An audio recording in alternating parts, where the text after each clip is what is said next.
A Alemanha do pós-guerra, reparações e repercussões. A Segunda Guerra Mundial tinha terminado. O governo e as forças armadas alemãs tinham-se rendido incondicionalmente. Os vencedores eram os Estados Unidos, a União Soviética e a Grã-Bretanha. E a Alemanha estava sob a ocupação destas três potências. Para ocupadores e ocupados seria o primeiro ano do pós-guerra, num país destruído. Não conseguíamos passar. Onde eram as ruas, agora havia entulho.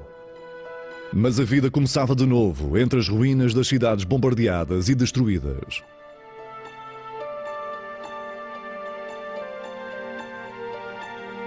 Estavam cheios de fome, à espera de obter comida. Os alemães descobriam agora o que era ser uma nação humilhada e derrotada. Os poderes de ocupação eram da opinião de que a Alemanha nunca mais poderia estar numa posição bélica. Destruíram o partido nazi e a gigantesca indústria de armamento. Seria uma Alemanha sem armas nem mísseis, que iria ser reconstruída. Podia arrastar o resto da Europa, porque era o motor central da economia europeia. Ocupadores e ocupados dedicaram-se à tarefa de reconstruir o que a guerra tinha destruído. Estava a começar uma nova era, quer para a Alemanha, quer para o resto da Europa. A reconstrução foi feita pelos alemães, não por nós, por estranhos. As linhas férreas subterrâneas e as linhas telefónicas foram reparadas. Em breve, os sistemas de canalização e de esgoto estavam novamente em funcionamento. O que me surpreendeu foi que apenas 2 meses após o final da guerra, a vida na cidade tinha voltado ao normal, se é que podemos chamar-lhe normal. Por entre as ruínas, o coração da nação alemã começou a bater de novo.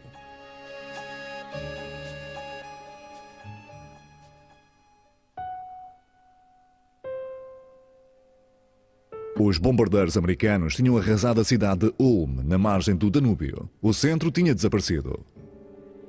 Elsbeth Zumsteck viveu esta agonia. A guerra tinha destruído a sua casa e a sua família. O seu marido tinha sido morto mesmo antes do final da guerra.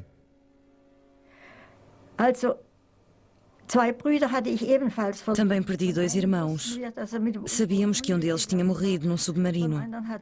Não tivemos notícias do outro e muitos anos mais tarde tivemos de declará-lo morto. Nesse terrível período comecei a pensar em como podia ganhar a vida.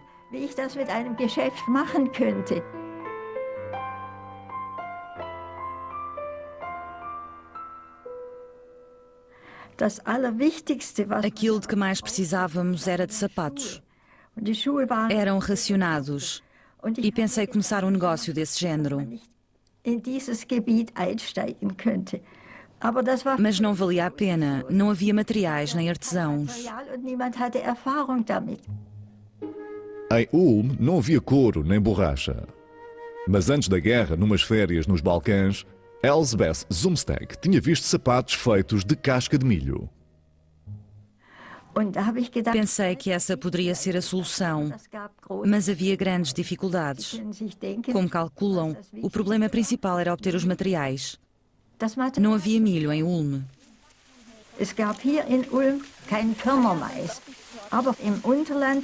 Nas terras baixas, o milho era cultivado no verão e colhido no outono.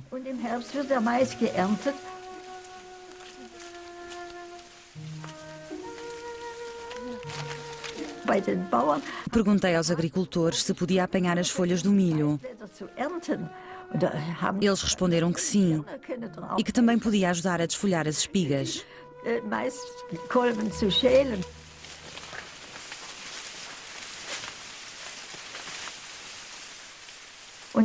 Ainda nos vejo sob o sol do outono a desfolhar as espigas. As sacas eram transportadas da aldeia para Ulm. Carregámo-las para um carro de bois. Comecei imediatamente a desfiar as folhas para obter o material para fazer os sapatos.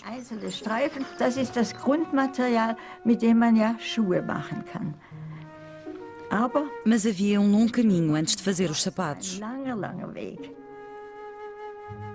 As mulheres cortavam pneus velhos de bicicleta para fazer as solas dos sapatos de palha. Obtinham cordéis resistentes através da troca de produtos. Fizemos um par de sapatos muito simples e a notícia espalhou-se. Talvez pudessem obter ali sapatos. As pessoas vinham aos montes, muitas vezes com crianças. Tirávamos as medidas às crianças, traçando os pés em moldes de papel. Uma vez sabendo os tamanhos, podíamos fazer os sapatos. Elsbeth Zumsteg tornou-se uma mulher de negócios e vendeu mais de 3.000 pares de sapatos em 2 anos, dando emprego a 40 mulheres. Uma verdadeira história de sucesso. Registou oficialmente os sapatos e outras criações de milho e foi a sua própria modelo fotográfico.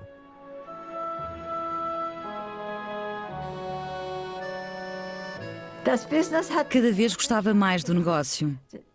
Via-o como um desafio. Era divertido e recompensador. Era exigente e mantinha-me ocupada. Era uma distração da miséria que nos rodeava. Reconstrução em Ulm, tal como por toda a Alemanha.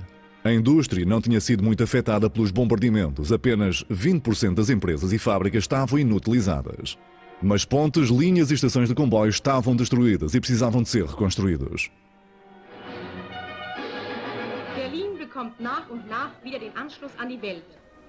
Dieser direkte Zug Berlin-Brest-Litovsk hat Anschluss an den Sibirien-Express. Ist es nicht eine angenehme Vorstellung, von der City von Berlin schnurstracks nach Wladiwostok reisen zu können und nur ein einziges Mal umsteigen zu müssen? O que me surpreendeu foi que, apenas 2 meses após o final da guerra, a vida na cidade tinha voltado ao normal. Se é que podemos chamar-lhe normal.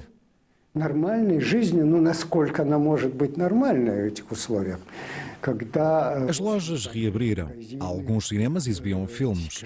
As emissões de rádio e o fornecimento de água estavam em funcionamento. Fiquei muito surpreso. Os alemães merecem respeito por serem um povo tão prático, por recomeçarem a vida, apenas 2 meses depois de uma destruição tão completa.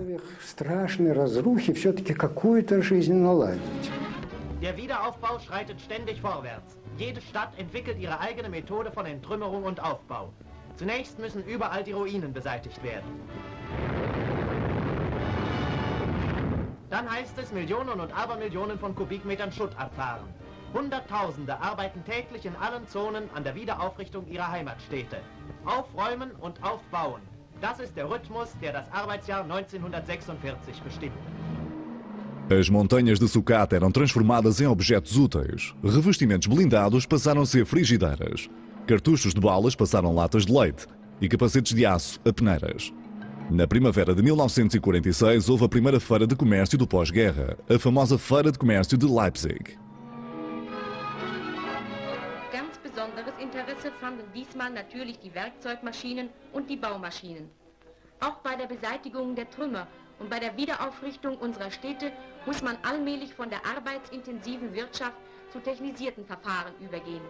Besonders groß war die Zahl der Ziegelabputzmaschinen verschiedenster neuer Konstruktionen sowie die Apparate für stromlose Fertigung. Os socialistas e os comunistas começavam a impor-se. Na zona soviética, a reforma agrária posterior a setembro de 1945 anulou os direitos de propriedade. In allen Dörfern versammelten sich die Bauern und Landarbeiter. Bauernkomitees oder Bauernausschüsse erhoben ihre fordernde Stimme nach Bodenreform. Sie alle hatten aus der Geschichte gelernt. Die jahrhundertealte Forderung der landlosen und landarmen Bauern nach einer durchgreifenden Bodenreform wurde endlich Wirklichkeit. Todas as propriedades com mais de 100 hectares foram expropriadas e redistribuídas, especialmente a exilados sem terras. A queda do Terceiro Reich parecia assinalar o fim da propriedade privada de uma vez por todas. Mas a reforma agrária agravou a falta de alimentos, uma vez que os novos proprietários não sabiam nada de agricultura. Havia milhões de refugiados que precisavam de ser alimentados. O sistema de racionamento do tempo da guerra falhou. Os alemães estavam desesperados por alimentos, mesmo que fossem apenas ervas. Überall am Rande der Stadt wächst etwas für unseren Kochtopf. Man muss es nur kennen. Die jungen Lindenblätter als Salat. Bitte, bedienen Sie sich. Das bescheidene Gänseblümchen kommt als Spinat zu neuer Geltung. An feuchten, sumpfigen Stellen wächst der großblättrige Huflattich, ein wohlschmeckendes Gemüse. Sogar Kratzdistelspinat empfiehlt der Professor. Und jetzt der Clou. Giersch, das ergiebigste Gemüse. Da braucht man... As forças de ocupação tinham melhor sorte.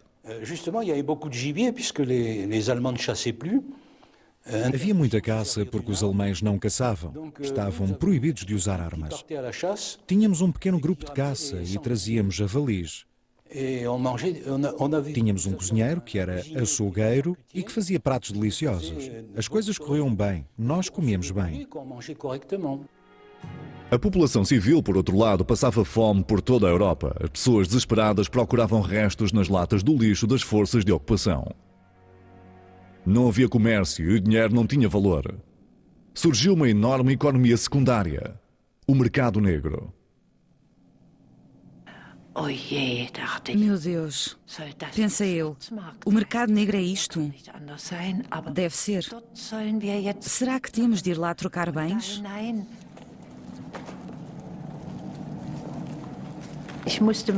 Tive de arrastar a minha mãe, que estava muito relutante, mais assustada do que eu.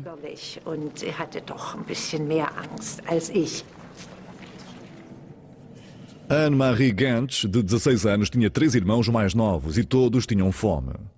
A forte necessidade levou Anne-Marie e a mãe ao mercado negro de Leipzig.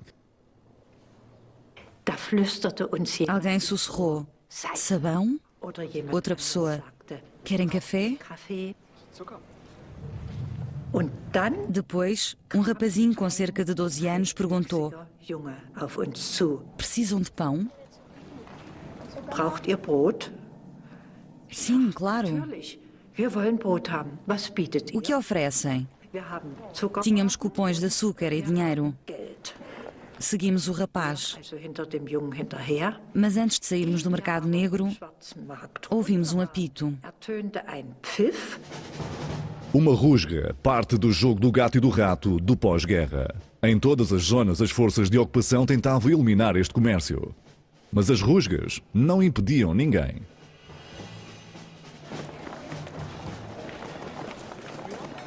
Aber O rapaz tinha desaparecido. O que faríamos? was machen wir denn nun? Íamos voltar para trás quando ele apareceu de novo. Da stand er plötzlich wie aus dem Nichts vor uns. Bin schon wieder da. Wir, also hinter dem Jungen hinterher.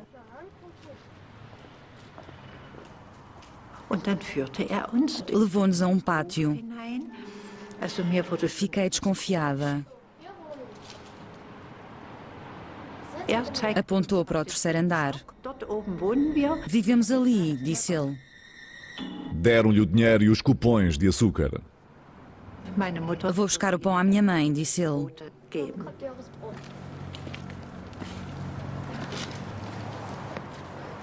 Und dann standen wir da. Ficámos ali. E o rapaz não voltou.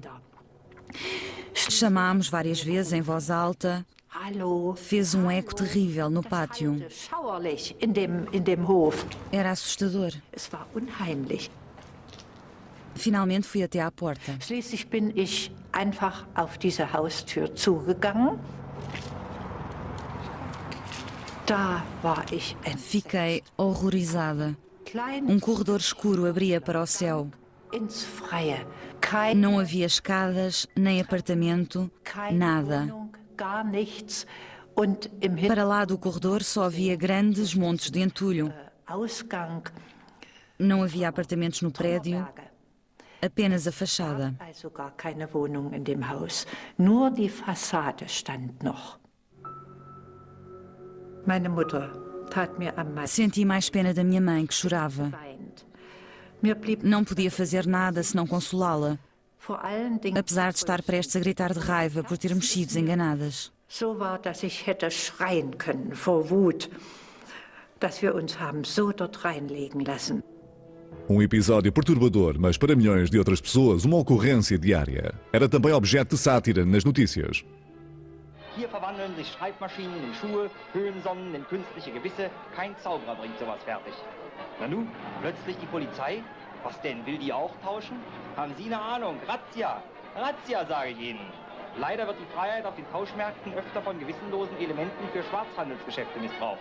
Rücken Sie mal raus mit der guten Lucky Strike. Sehen Sie, die Leidensgenossen warten schon, die den Aufenthalt auf dem Tauschmarkt zunächst mal mit dem auf dem Polizeipräsidium vertauschen. Eram os americanos quem mantinham o mercado negro em funcionamento. Vinham de uma terra de abundância que fornecia tudo o que precisavam: gasolina, máquinas, alimentos. A moeda de troca dos mercados eram os cigarros americanos. Lucky Strike, Camel, Pall Mall. Os americanos vendiam parte dos seus mantimentos aos alemães e aos russos e enriqueciam. Os americanos, como sabemos, são um povo de negócios. O potencial do mercado negro era infindável e eles exploraram-no ao máximo.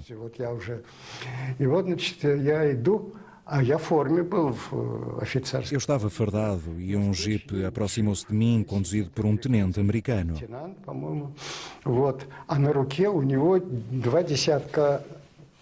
Tinha 20 relógios num braço e tentou vendê-los.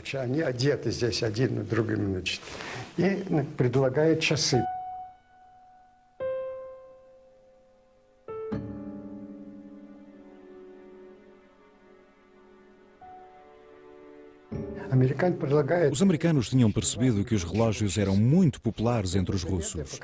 Ele disse: Ivan, queres comprar um relógio? Não, não preciso. E mostrei-lhe o meu. Então compra o Jeep. Eu disse: como vais explicar isso aos teus superiores? E ele respondeu: digo que tive uma avaria e vendo o Jeep. Podia-se comprar o inimaginável. As tropas americanas estavam a instalar-se na Alemanha. A aproveitar a vida, Washington ficava muito longe.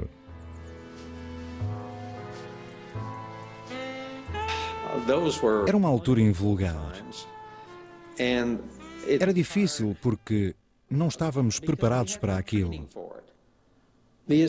Partiu-se do princípio, como aconteceu no Iraque, que assim que o exército terminasse, o Departamento de Estado e os diplomatas entrariam em cena. Mas a situação arrastou-se. O exército ficou lá durante 3 anos e tivemos de fazer contas à vida. Por vezes recebíamos instruções dos Estados Unidos, do Departamento de Estado ou do Governo, mas não se adequavam à realidade. Dentro das regras, tínhamos de contorná-las. Foi uma abordagem tipicamente americana e improvisada, que nem sempre cumpre as regras.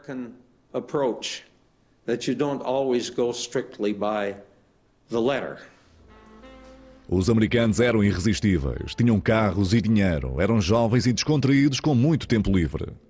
E eram os vencedores nesses anos do pós-guerra.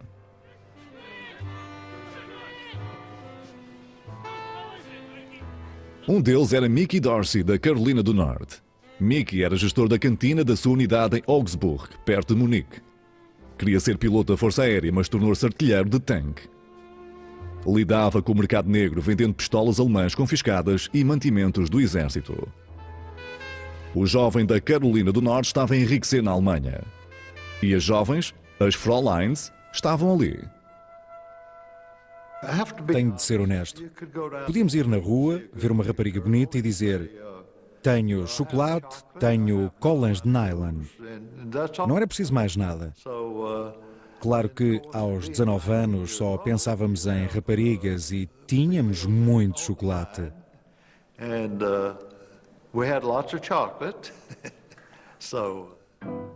Mickey Dorsey e os companheiros estavam a divertir-se. Em breve, todos tinham uma namorada alemã.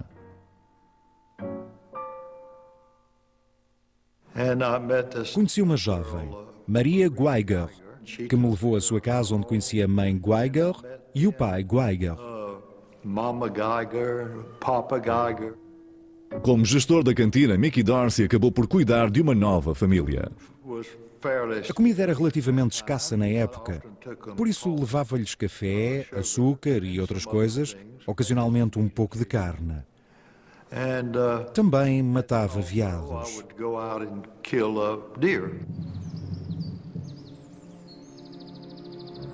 Havia um campo com cerca de 200 metros, seguido de bosques. Eu via os veados. Perguntava, não podemos caçá-los? Eles respondiam, não, é proibido matar esses veados. Eu dizia, ora é essa. Peguei na espingarda, fui até ao bosque, escondi-me mesmo na orla da floresta. Os veados estavam no campo. Deitei-me no chão e disparei.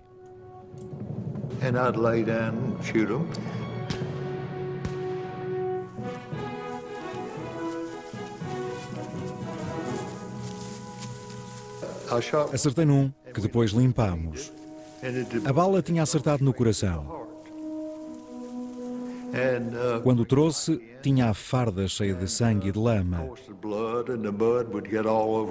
Talvez não diga isto bem, mas a mãe Geiger disse, Mickey, estás tão sujo. Dá-me as tuas roupas. Eu tirei as roupas e vesti uma camisa e umas calças do pai Geiger, enquanto ela lavava a minha farda. Mickey Dorsey dava carne à família da namorada e tornou-se o herói da zona. Quando se era amigo de Mickey, não se passava fome. Por vezes havia passeios no carro que o pelotão de Mickey tinha confiscado.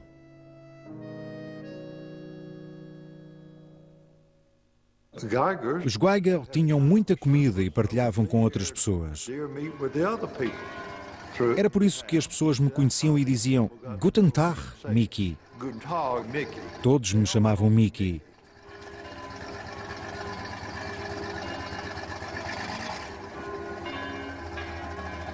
Tornei-me muito famoso nesta pequena comunidade.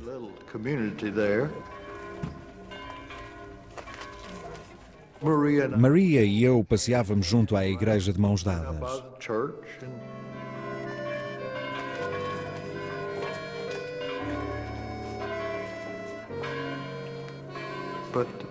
Apaixonei-me por aquela família.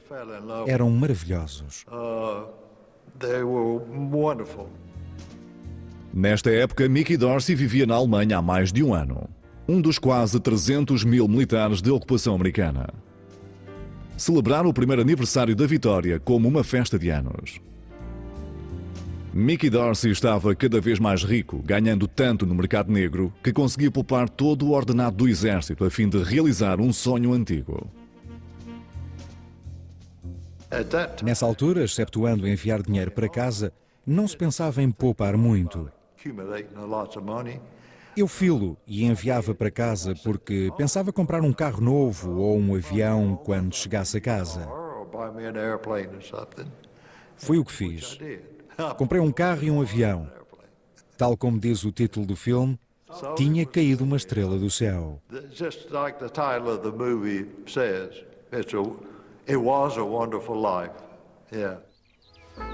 Mas a vida na Alemanha não era para sempre. A repatriação foi organizada segundo um sistema de pontos. No final do verão de 1946, foi a vez de Mickey Dorsey e de centenas de outros camaradas regressarem aos Estados Unidos. Adeus, Alemanha.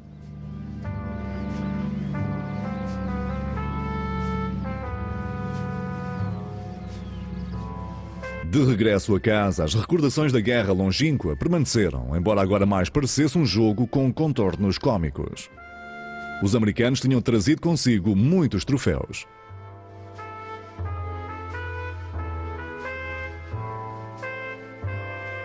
Mickey Dorsey também trouxe muitas recordações nazis.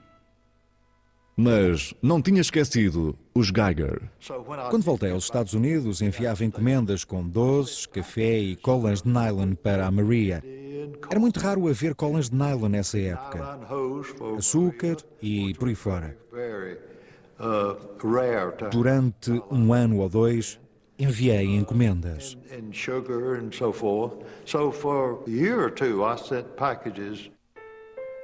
Mickey Dorsey não era o único que enviava encomendas para a Alemanha. Para aliviar as dificuldades do pós-guerra, os americanos montaram uma organização de ajuda privada, CARE. Em 1946, chegaram à Alemanha 2 milhões de encomendas da CARE.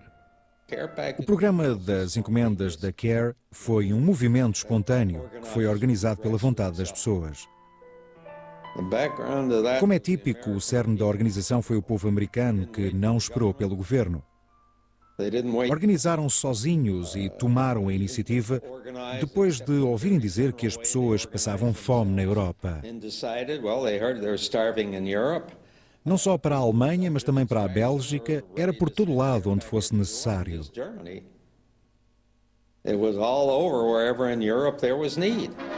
Os alemães também tentavam desesperadamente ajudar-se a si mesmos. Die Bevölkerung der Großstädte erging der Ruf, jedes brachliegende Land zu bebauen. Nur wenn sich jeder bemüht, dem Acker einen guten Ertrag abzuzwingen, kann der Hunger gebannt werden, der einem verheerenden Krieg stets auf den Fersen folgt. An der Stelle, wo in Berlin einst der schöne Tiergarten stand, verwandeln viele fleißige Hände das Schlachtfeld in einen Gemüsegarten. A Cruz Vermelha Sueca ofereceu comida às escolas do distrito do Ruhr. Milhões de crianças habituaram-se à refeição sueca, como era conhecida. O Exército de Salvação, os Mormons e os Quakers doaram roupas e provisões. Mas a situação agravava-se. Devido à divisão em 4 zonas de ocupação, a economia da Alemanha estava fragmentada.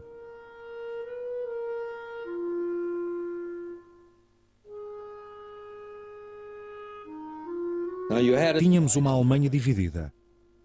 Os produtos alimentares e o carvão estavam em zonas diferentes. Iríamos tratar a Alemanha como um país unificado?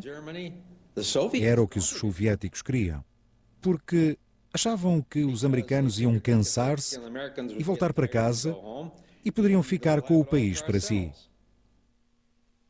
Os poderes de ocupação tinham acordado tratar a Alemanha como uma entidade económica única, mas o comércio e a troca de bens entre as zonas eram praticamente inexistentes. Os russos e os americanos ocupavam vastas áreas de agricultura. Os britânicos estavam no distrito de Ruhr. But the one thing on which all reconstruction depends is coal.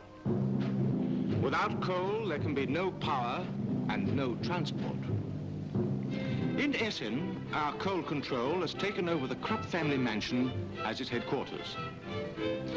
And from here, we organize the output and distribution from the whole Ruhr coal fields.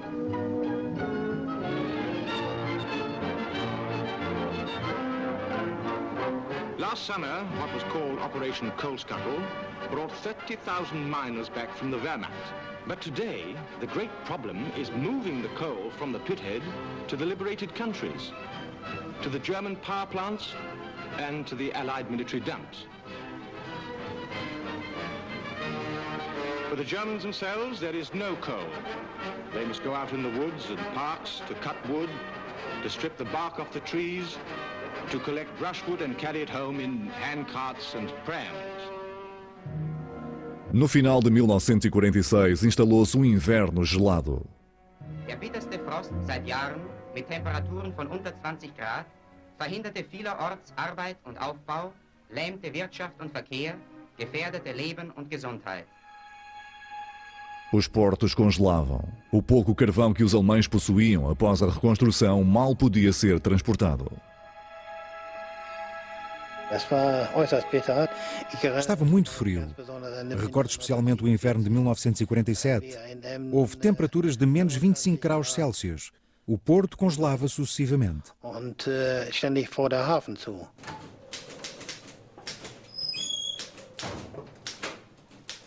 Não havia carvão nem roupas quentes.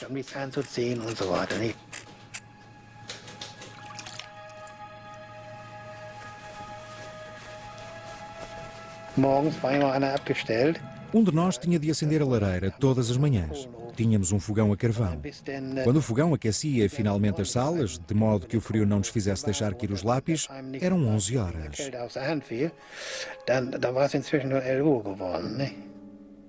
No seu gabinete gelado, o aprendiz comercial Hans Schmidt preenchia documentos para o transporte de carvão.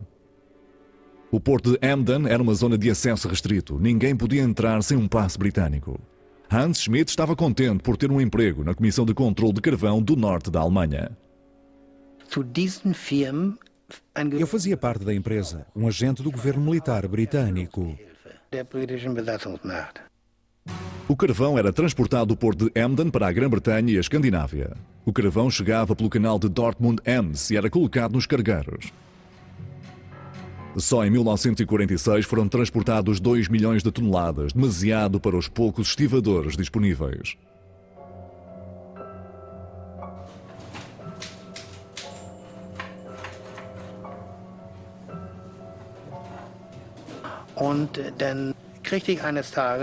Um dia recebi uma carta que ordenava que fosse trabalhar como estivador para o governo militar britânico.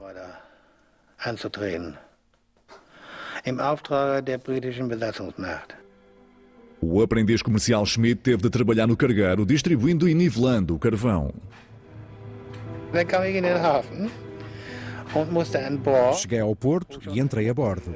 Tinha havido um grande carregamento de carvão e eu tinha de nivelá-lo.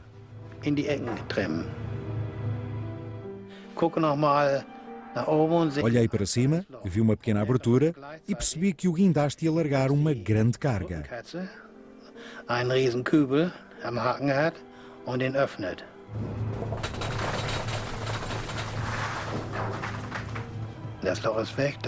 Da abertura chovia carvão, não havia luz, não se via nada porque estava muito escuro. Apenas havia uma lâmpada de carboneto, uma pá e uma folha de metal. Hans Schmidt estava aterrorizado. Durante a guerra fiquei preso num abrigo anti-bombardeamento. Não conseguimos abrir a porta. As bombas que iam lá fora e não conseguíamos sair. Não havia ninguém para ajudar do lado de fora. Estávamos todos na cave. Tentámos forçar a porta, mas não conseguimos sair. Nunca irei esquecer isso. Fiquei claustrofóbico. Foi a mesma situação no porão daquele navio em 1946 ou 47. Estar enterrado e ter de escavar para sair. Por outro lado, estava contente por ter um emprego e por as coisas estarem a correr bem depois de termos perdido a guerra. Por toda a Alemanha, os poderes de ocupação desmantelavam fábricas e maquinaria para serem transportadas para os seus países. Reparações. Apenas os americanos se contiveram. Moscovo desmontou indústrias inteiras. Caminhos de ferro, postes de eletricidade, fábricas, tudo foi encaixotado e enviado para a URSS. Os soviéticos estavam decididos a reconstruir o seu país, devastado pelos alemães.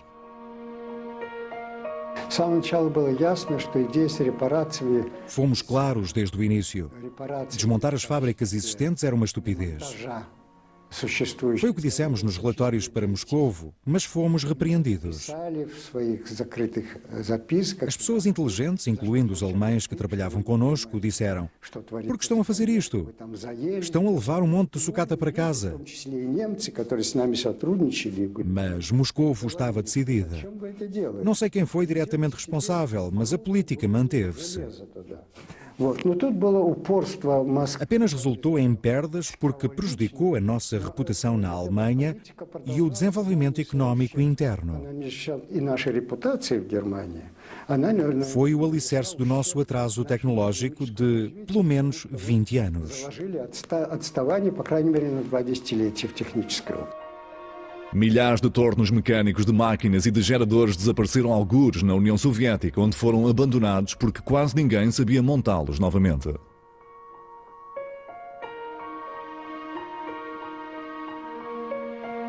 Na zona francesa, as reparações também seguiam em força. La plus forte concentration de fabriques de chaussures d'Europe est en zone française. En attendant d'arriver à l'ancien rythme de production, soit 2,5 millions de paires, elle envoie mensuellement en France 300 000 paires. L'Allemagne paie. Grâce à cette réussite de base, les hauts fourneaux, les fonderies, les aciéries ont pu être remis en marche au service du vainqueur. L'Allemagne paie. Todos os poderes de ocupação concordavam que a Alemanha nunca mais devia produzir armamento. Os cartéis de armamento foram desmantelados e as grandes empresas divididas em unidades mais pequenas. Uma das nossas ideias era não permitir que voltassem a ter uma indústria de armamento.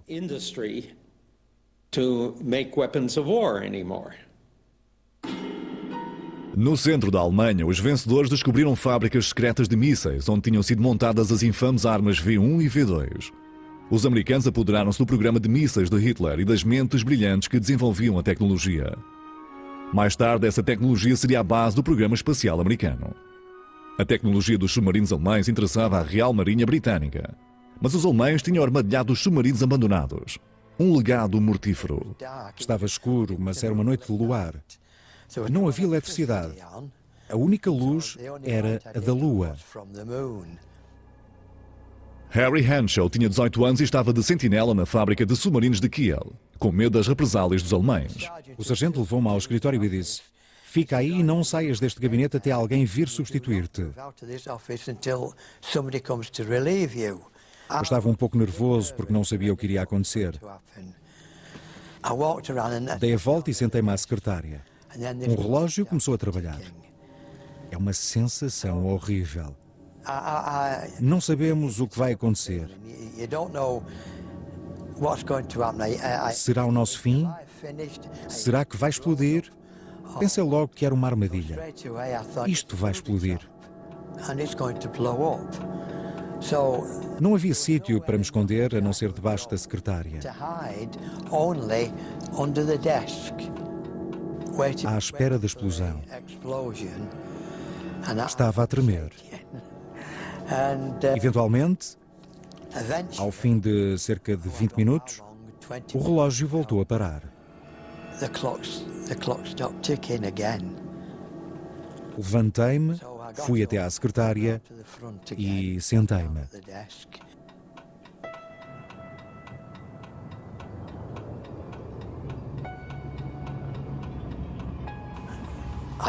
Abri a gaveta muito lentamente, sempre a passar os dedos por baixo.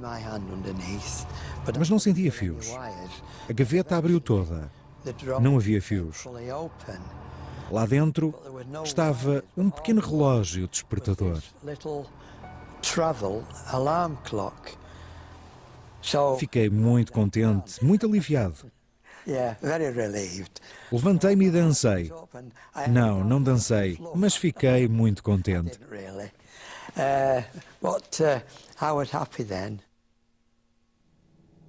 As forças britânicas confiscaram os dados técnicos e destruíram os estaleiros de submarinos em Kiel e Bremerhaven.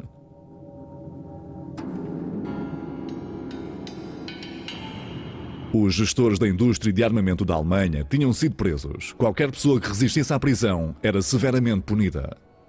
Entre os trabalhadores, o descontentamento crescia. Os habitantes do distrito do Ruhr, o centro da produção alemã de carvão e aço, trabalhavam para as forças de ocupação, mas tinham pouca comida e pouco carvão para se aquecerem. Começavam a organizar-se. Entre eles estavam comunistas alemães. No dia 1 de fevereiro comecei a trabalhar com o KPD, o Partido Comunista Alemão. Era um sábado. Fomos chamados a uma reunião para discutir a situação na cidade. Ernst Schmidt, um retornado alemão de um campo de detenção soviético, tinha se tornado comunista. Fora inspirado por Karl Marx e pela ideia da propriedade nacionalizada.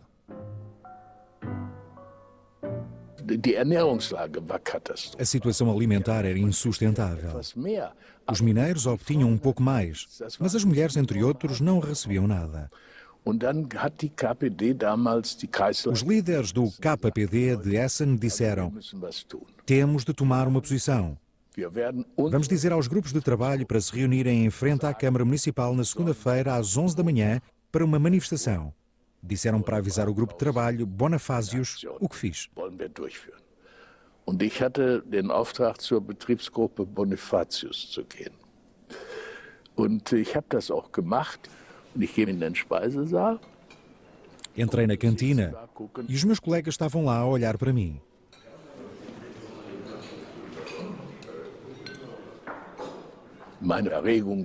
Estava muito nervoso. Nunca tinha falado para um público grande. Apresentei-me e tirei logo os óculos. Eram óculos de máscara de gás que apertam atrás das orelhas com um cordel. Tirei-os porque sabia que me ajudaria a falar, porque não conseguia ver a cara das pessoas. Ich sah die Mienen der Leute vor mir nicht. Quando acabei, lembro-me que as minhas últimas palavras foram: então vá, vamos a isto. E eles aplaudiram. Soube que tinha sido bem sucedido. Estava muito orgulhoso de mim mesmo. Disseram-me: Ernst, foste ótimo. Tinha acertado em cheio.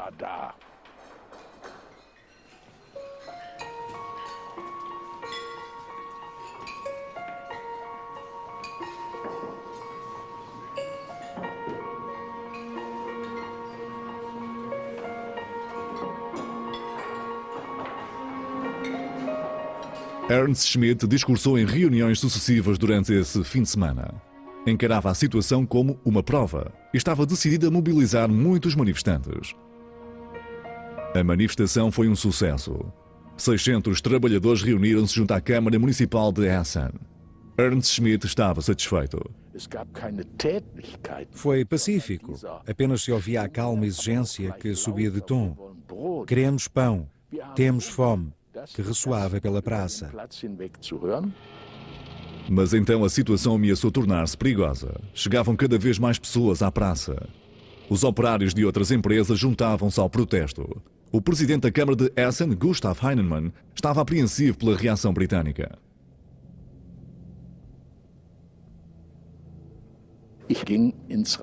Entrei na Câmara, no gabinete do presidente Heinemann. Ainda o vejo sentado à secretária. Und auf einmal geht das Telefon. 11 Uhr war die Kundgebung. A manifestação começou às 11 horas. Ao meio-dia e meia, os trabalhadores da Krupp pousaram as ferramentas, todos eles. Marcharam para a Câmara. Meu Deus, não podia ser verdade. Estávamos a tentar deliberar o que fazer.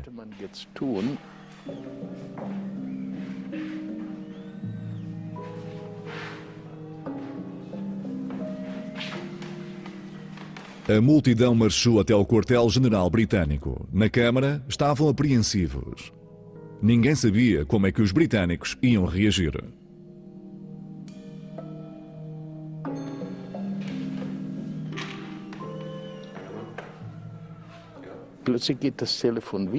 De repente, o telefone tocou.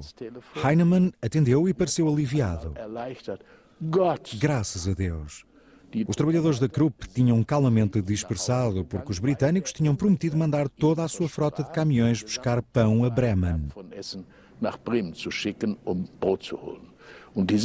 Partiram e na manhã seguinte havia pão em Essen.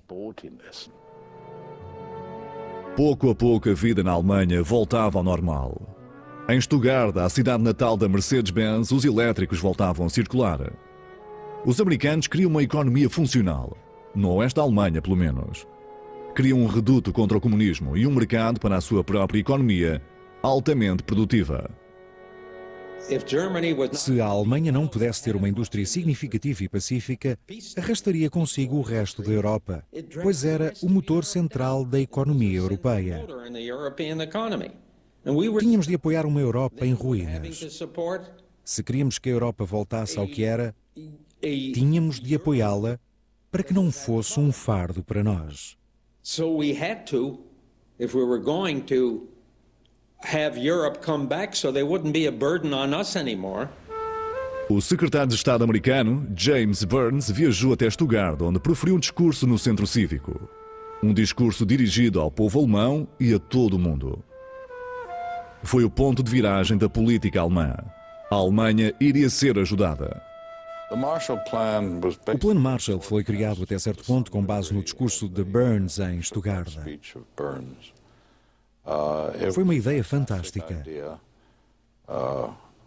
Já li histórias que dizem que, na verdade, era o Plano Truman, mas na altura toda a gente odiava Truman.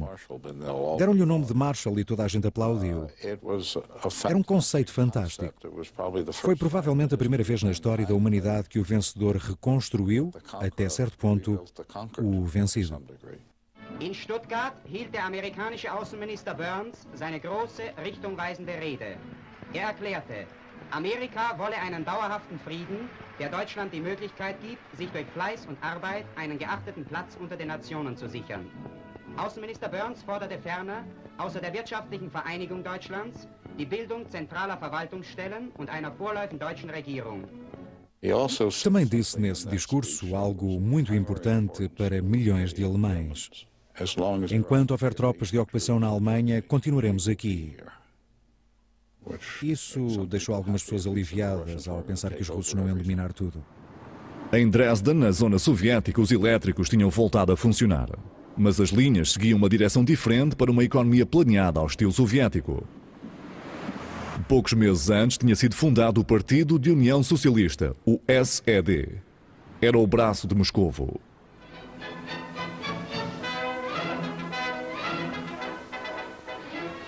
Du Vati, das Wahlergebnis in Sachsen ist raus. Donnerwetter, absolute Mehrheit der SED? Na, das war ja auch nicht anders zu erwarten. Ich glaube, da hat die Bodenreform viel zu beigetragen. Os soviéticos tinham fechado os bancos e as grandes empresas. Agora faziam o mesmo com as pequenas empresas. Eines Tages ging die Zentrale Kontrollkommission bei der Deutschen Wirtschaftskommission in Glauchau-Meerane auf Entdeckungsreisen. Es lohnte sich. Der Fabrikant hatte Leder für 100.000 Paar Schuhe versteckt. Sein Betrieb arbeitete wegen angeblichen Materialmangels nur 4 Tage in der Woche. Os funcionários do SED e do governo militar soviético começaram a caça aos alegados parasitas e capitalistas. Mein Vater ist wie immer in der Früh noch in die Firma gegangen. O meu pai foi cedo para a empresa, como sempre. Às 10 da manhã estávamos sentadas, eu, a minha mãe e as minhas 2 irmãs, com as malas feitas à espera que o meu pai chegasse a casa. Íamos de férias pela primeira vez em anos. Mas o pai de Maria Balz, um produtor têxtil em Glauchau, perto de Leipzig, foi preso na sua fábrica, acusado de fazer negócios no mercado negro. A família não foi informada.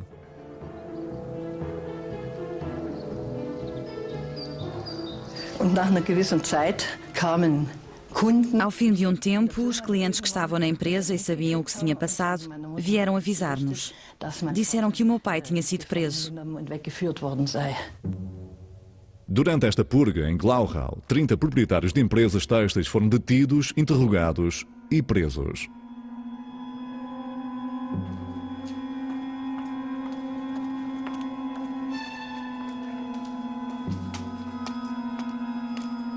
Meine Mutter ist in der Stadt rumgegangen. A minha mãe foi à cidade para tentar saber onde ele estava. Die ist zur Polizei. Foi à polícia e à prisão, onde tocou a campainha e perguntou se ele estava lá.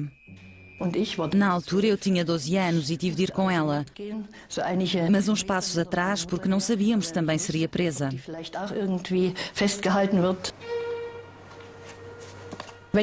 Se não voltasse, eu saberia onde ela estava.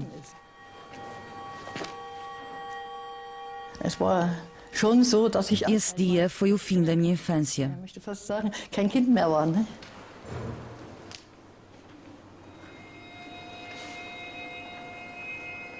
Foi o primeiro grande julgamento na zona soviética. Os alegados crimes dos proprietários das fábricas eram relativamente pequenos, apenas troca de bens para manter as suas empresas a funcionar. Der Fall Glauchau-Meerane ist ein Signal. Hier wird rücksichtslos durchgegriffen, ohne Ansehen von Rang und Person. As penas foram pesadas, 15 anos para a maioria dos réus. Foram dadas 4 penas de morte que nunca se concretizaram. Desesperada, a mãe de Maria Balz mandou as 2 filhas mais velhas para um colégio interno no lado ocidental, onde estariam a salvo. Mas primeiro foram a um fotógrafo tirar uma fotografia de despedida para o pai. Foi um presente de Natal. Que mais poderíamos dar-lhe? A minha mãe, eu e as minhas irmãs fomos tirar a fotografia para que de alguma forma ele tivesse a família consigo.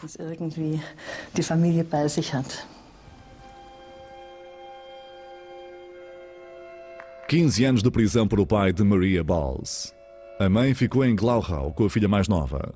Não aceitava a prisão do marido e a difamação da família. Formou-se um plano corajoso.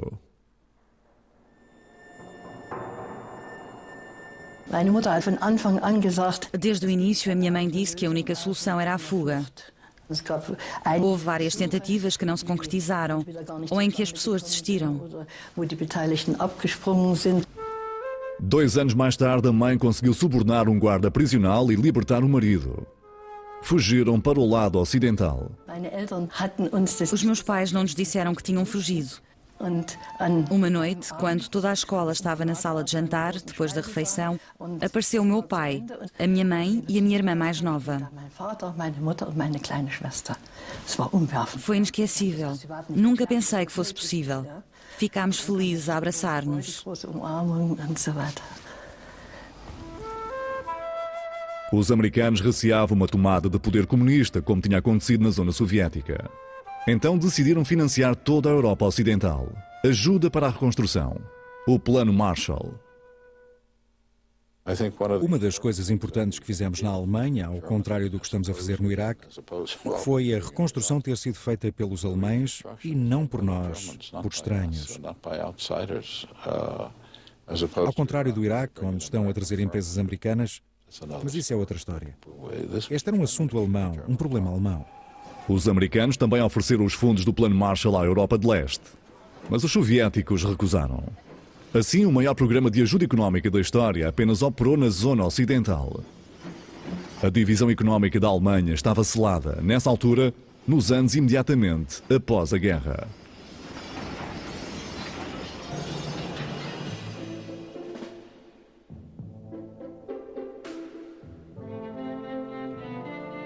Tradução e locução. Dialetos.